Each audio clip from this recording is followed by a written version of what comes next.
Hai,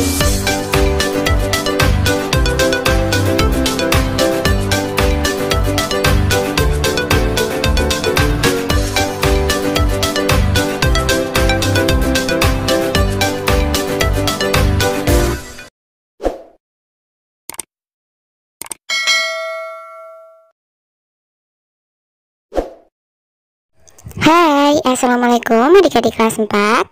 Pada video kali ini kita akan belajar tema 9, subtema 3, pembelajaran 3. Banyak cara yang dapat dilakukan untuk menjaga kelestarian lingkungan, kata Udin. Benar sekali, diantaranya dengan penggunaan energi alternatif dan ajakan melalui poster, jawab Lani. Kita semua tahu bahwa energi sangat dibutuhkan oleh manusia. Energi digunakan untuk melakukan berbagai aktivitas. Energi yang paling banyak digunakan oleh manusia adalah minyak bumi dan batu bara. Bayangkan, berapa juta liter minyak bumi yang dihabiskan dalam sehari untuk menjalankan jutaan kendaraan bermotor dan ribuan pabrik di dunia. Padahal persediaan minyak bumi dan batu bara terbatas. Energi minyak bumi dan batu bara berasal dari fosil makhluk hidup yang berproses selama jutaan tahun yang lalu. Apabila habis, minyak bumi tidak bisa diperbarui atau tidak diadakan kembali. Demikian juga dengan batu bara yang berasal dari tumbuhan. Ada kekhawatiran bahwa suatu saat nanti kita akan kehabisan energi minyak bumi dan batu bara. Bagaimana jika energi minyak bumi dan batu bara habis? Apakah aktivitas manusia akan terhenti? Sebelum hal itu terjadi, sudah saatnya kita memikirkan energi alternatif demi kelangsungan hidup manusia. Adakah energi yang tidak akan habis dan tersedia secara melimpah di sekitar kita? Iya, tentu saja ada. Energi tersebut disebut energi alternatif. Coba perhatikan gambar-gambar energi alternatif berikut ini. Ada energi matahari, kemudian panas bumi, gelombang laut, air, angin, dan bahan bakar bio. Nah, diskusikan bersama dengan teman semejamu hal-hal berikut ini. Apa yang dapat dilakukan ketika sumber energi yang kita gunakan selama ini habis? Hal yang dapat kita lakukan ketika sumber energi yang kita gunakan selama ini habis adalah dengan mencari sumber energi alternatif untuk menggantikan energi yang telah habis tersebut. Energi yang habis ini umumnya energi yang tidak terbaharukan. Sementara energi alternatif adalah jenis energi pengganti yang terbaharukan. Tulislah yang kamu ketahui tentang energi alternatif. Energi alternatif adalah semua sumber energi yang dapat digunakan untuk menggantikan bahan bakar fosil dengan tanpa dampak negatif dari bahan bakar fosil. Manusia memerlukan sumber energi lain atau energi alternatif untuk memenuhi kebutuhannya. Sumber energi alternatif berasal dari sumber energi yang dapat diperbarui. Contohnya sinar matahari, angin, air, panas bumi, gelombang laut, dan biomasa. Mari kita mencari tahu lebih lanjut. Sumber energi alternatif merupakan sumber energi yang bukan sumber energi tradisional, yaitu bahan bakar fosil seperti batu bara, minyak, dan gas alam. Sumber energi alternatif yang dikembangkan saat ini memanfaatkan sumber energi yang tersedia di alam dan tidak akan habis, yaitu matahari, angin, air, dan panas bumi. 1. Matahari. Matahari merupakan sumber energi utama di bumi. Hampir semua energi yang berada di bumi berasal dari matahari. Energi panas yang dihasilkan dapat digunakan untuk memanaskan ruangan, memanaskan air, dan keperluan lain. Pada saat ini, sel-sel surya sudah biasa dijumpai di atap-atap rumah sakit, dan hotel-hotel. 2. Angin. Angin adalah gerakan udara di permukaan bumi yang terjadi karena perbedaan tekanan udara. Angin telah dimanfaatkan sejak dahulu sebagai sumber energi pada perahu layar dan kincir angin tradisional. Saat ini, energi angin digunakan untuk menghasilkan listrik melalui alat yang disebut aerogenerator. 3. Air. Air yang deras merupakan sumber energi gerak. Energi itu biasa dimanfaatkan sebagai pembangkit tenaga listrik. Oleh karena itu, di PLTA atau pembangkit listrik tenaga air, dibuat bendungan air di tempat yang tinggi. Air yang di bendung tersebut kemudian dialirkan menurun sehingga akan mengalir, seperti air terjun yang deras. Energi gerak dari air terjun tersebut digunakan untuk memutar generator pembangkit listrik. 4. Panas bumi. Energi panas bumi atau energi geotermal merupakan energi yang berasal dari panas yang disimpan di bawah permukaan bumi. Bumi yang berbentuk seperti bola sesungguhnya tersusun dari lapisan-lapisan. Pusat bumi terbentuk dari lapisan batuan yang sangat panas. Hal itu menunjukkan bahwa bumi merupakan sumber energi panas yang sangat besar. Pengembangan energi geotermal saat ini hanya layak di daerah dekat lempeng tektonik. Ini juga menjadi alasan hanya ada 24 negara di dunia yang memanfaatkan energi panas bumi saat ini. 5. Gelombang air laut. Gelombang air laut saat memecah di pantai menghasilkan banyak energi. Energi ini dapat diubah menjadi energi listrik. 6. Bahan bakar bio. Bahan bakar bio merupakan bahan bakar yang berasal dari makhluk hidup, baik hewan maupun tumbuhan. Bahan bakar bio yang berasal dari tumbuhan diantaranya tumbuhan berbiji yang mengandung minyak, seperti bunga matahari, jarak, kelapa sawit, kacang tanah, dan kedelai. Bahan bakar tersebut dikenal sebagai biodiesel. Biodiesel dapat digunakan untuk menggantikan solar. Singkong, ubi, jagung, dan sagu dapat diubah menjadi bioetanol. Bioetanol dapat menggantikan bensin atau premium.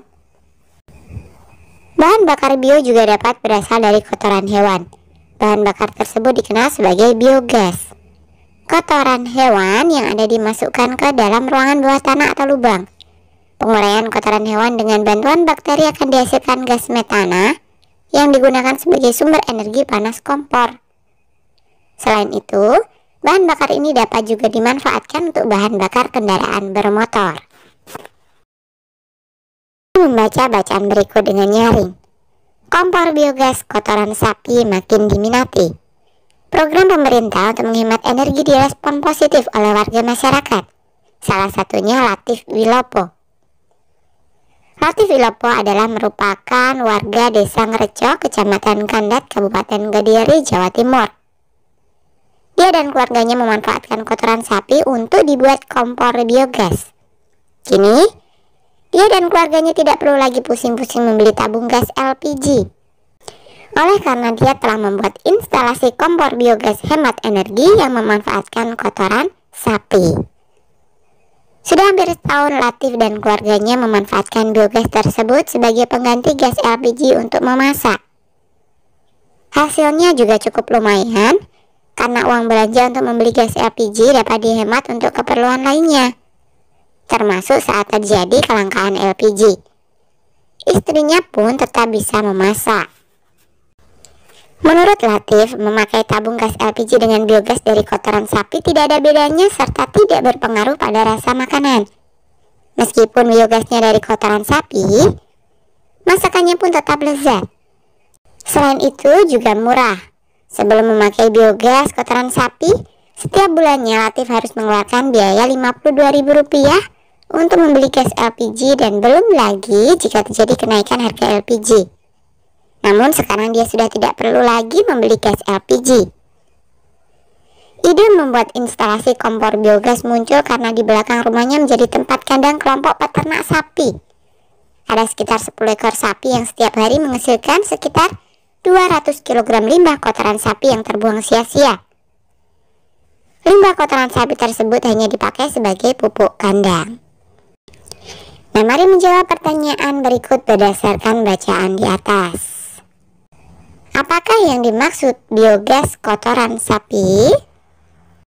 Biogas kotoran sapi adalah gas yang dihasilkan oleh fermentasi dari kotoran sapi. Mengapa kompor biogas kotoran sapi ramah lingkungan? Kompor biogas kotoran sapi ramah lingkungan karena menggunakan bahan bakar biogas. Biogas merupakan energi yang ramah lingkungan karena tidak menghasilkan asap. Lebih hemat manakah antara menggunakan gas LPG dibandingkan dengan biogas kotoran sapi? Lebih hemat biogas kotoran sapi, karena kotoran sapi tidak perlu membeli, sedangkan gas LPG harus membayar setiap pemakaiannya. Buatlah bacaan mengenai penggunaan energi alternatif dengan memilih tema berikut ini. 1. Energi alternatif sinar matahari. 2. Energi alternatif air. 3. Energi alternatif angin. Untuk memudahkan penulisan, kamu dapat mencari informasi melalui buku, artikel atau koran dan majalah. Tuliskan hasilnya pada kolom berikut dan bacakan di depan teman-teman dan gurumu. Nah, berikut ini adalah contoh bacaan energi alternatif air. Energi alternatif air adalah satu sumber terbesar energi terbarukan. Energi ini dapat dimanfaatkan dan diubah menjadi listrik dan pembangkit listrik tenaga air tanpa meninggalkan dampak negatif seperti yang dihasilkan oleh pembangkit listrik yang menggunakan energi fosil. Energi yang dihasilkan pun ramah lingkungan karena tidak meninggalkan limbah. Berbeda dengan sumber energi terbarukan lainnya, air akan terus menghasilkan tenaga dan ketersediaannya terus dihasilkan oleh adanya siklus air. Tidak hanya di sungai, arus dari air laut pun bisa digunakan sebagai sumber energi. Pembangkit listrik tenaga air atau PLTA dihasilkan dari energi potensial air yang diubah menjadi energi mekanik oleh turbin, dan energi tersebut yang selanjutnya diubah untuk menjadi energi listrik oleh generator dengan memanfaatkan ketinggian dan kecepatan air. Penggunaan energi alternatif merupakan satu bentuk usaha yang dapat dilakukan untuk melestarikan lingkungan sekaligus untuk menjaga kelangsungan hidup manusia.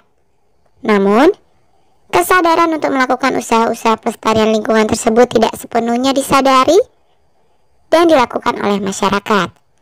Bahkan, ada sebagian masyarakat yang berperilaku tidak bertanggung jawab yang mengakibatkan kerusakan lingkungan. Carilah informasi dan data dari berbagai sumber referensi, bisa dari buku, majalah, koran, dan artikel. Mengenai pencemaran yang mengakibatkan perubahan alam, analisislah penyebab atau perilaku dan benda, serta akibatnya. Tulislah hasilnya pada kolom berikut. Pemakaian benda atau zat yang dapat mengakibatkan perubahan pada alam. Nama benda atau zat yang pertama adalah pupuk kimia. Perubahan pada alam sebabnya adalah penggunaan yang berlebihan dalam jangka panjang. Akibatnya adalah mengurangi kesuburan tanah, menurunkan produktivitas pertanian. Sifatnya merusak. Kemudian yang kedua adalah deterjen. Perubahan pada alam sebabnya adalah pemakaian deterjen yang berlebihan. Akibatnya pencemaran pada tanah dan air. Sifatnya tentu saja merusak. Kemudian yang ketiga, DDT atau diklorodifenyl trichloroethane. Sebabnya penggunaan pestisida berlebihan pada tanaman. Akibatnya larut dalam lemak dan dapat berpindah ke tubuh manusia. Sifatnya betul merusak. 4. CFC atau klorofluorokarbon.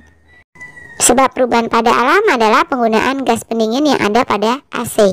Akibatnya, jika kadar CFC terlalu tinggi, lapisan ozon dapat semakin tipis.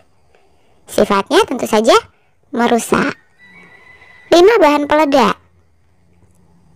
Sebabnya adalah penggunaan peledak pada penangkapan ikan. Akibatnya ikan-ikan kecil ikut mati terkena ledakan. Sifatnya juga merusak. 1. Identifikasilah kegiatan-kegiatan masyarakat di sekitar tempat tinggalmu yang dapat memengaruhi keseimbangan lingkungan.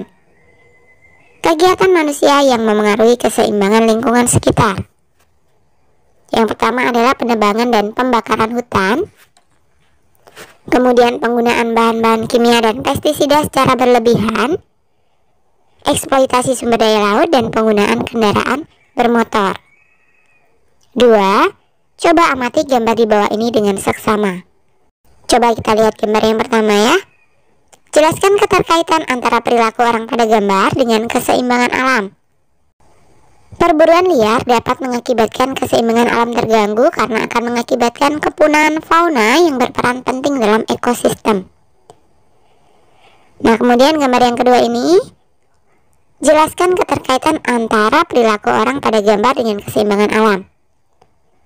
Penebangan hutan secara liar dapat menimbulkan kerusakan pada tempat hidup tumbuhan dan habitat hewan. Akibatnya, banyak jenis tumbuhan yang menjadi berkurang dan lama-lama menjadi langka. Salah satu kewajiban manusia adalah menjaga lingkungan alam.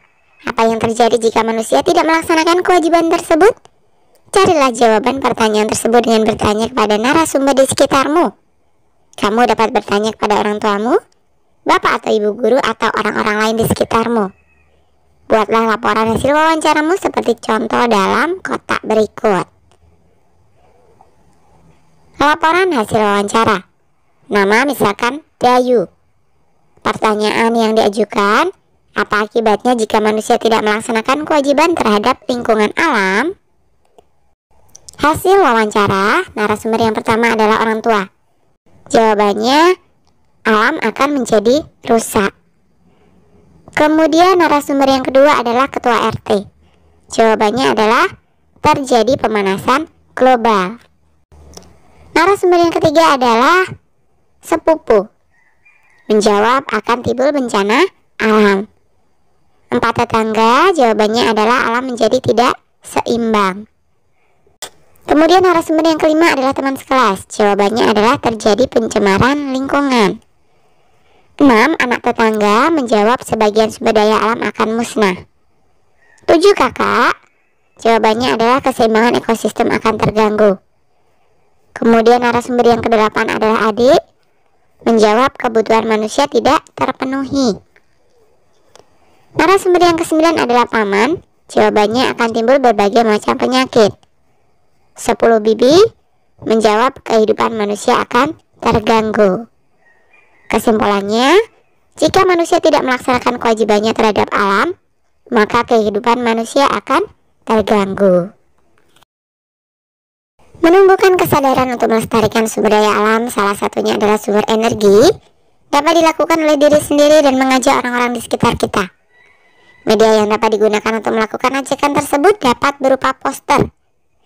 Amati dan cermatilah poster berikut yang menunjukkan kepedulian terhadap sumber daya alam, yakni air. Poster yang mengajak kita berhemat air sebagai salah satu upaya untuk melestarikan ketersediaan air bersih.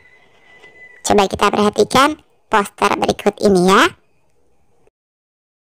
Salah satu cara untuk menjaga kelestarian alam adalah memanfaatkan kembali barang-barang bekas.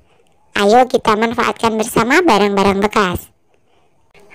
Sekarang kamu akan berkreasi dengan barang-barang bekas. Hal itu digunakan untuk memanfaatkan barang bekas atau yang sudah tidak terpakai, sehingga mempunyai nilai jual lebih tinggi. Kamu dapat membuat figura foto dari kardus, lampion dari botol plastik bekas, bunga dari sedotan, atau hiasan dari kain perca. Banyak sekali idenya, bukan? Poster dari bahan bekas. 1. Buatlah poster usaha pelestarian sumber daya alam dari bahan bekas. 2. Tulislah kampanye hemat energi pada kertas kardus bekas. 3. Buatlah yang menarik. Bingkai poster dari bahan bekas. Cobalah membuat bingkai foto dengan mengikuti langkah-langkah berikut. Prosedur pembuatan bingkai foto sebagai berikut. Bahan kardus bekas. Peralatan: 1 gunting, 2 penggaris, 3 pensil, 4 lem, 5 plastik mika, 6 kertas kado bekas atau kertas lain sesuai selera. Cara membuat: 1. Buatlah pola bingkai foto sesuai dengan ukuran foto yang diinginkan. 2. Gunting kardus sesuai pola yang telah dibuat. 3. Lapisi kardus dengan kertas kado dan gunakan lem untuk menempelkannya. 4. Pasang plastik mika sesuai ukuran pola bingkai foto. 5. Gabungkan kedua lembar kardus bagian depan dan bagian belakang dengan lem. 6. Pasangkan penyangga foto di bagian belakang bingkai. Setelah selesai, pajang hasil karyamu di kelas. Kemudian tuliskan refleksi kegiatan yang telah kamu lakukan hari ini. Oke, sampai di sini dulu video kali ini ya. Sampai jumpa di video berikutnya.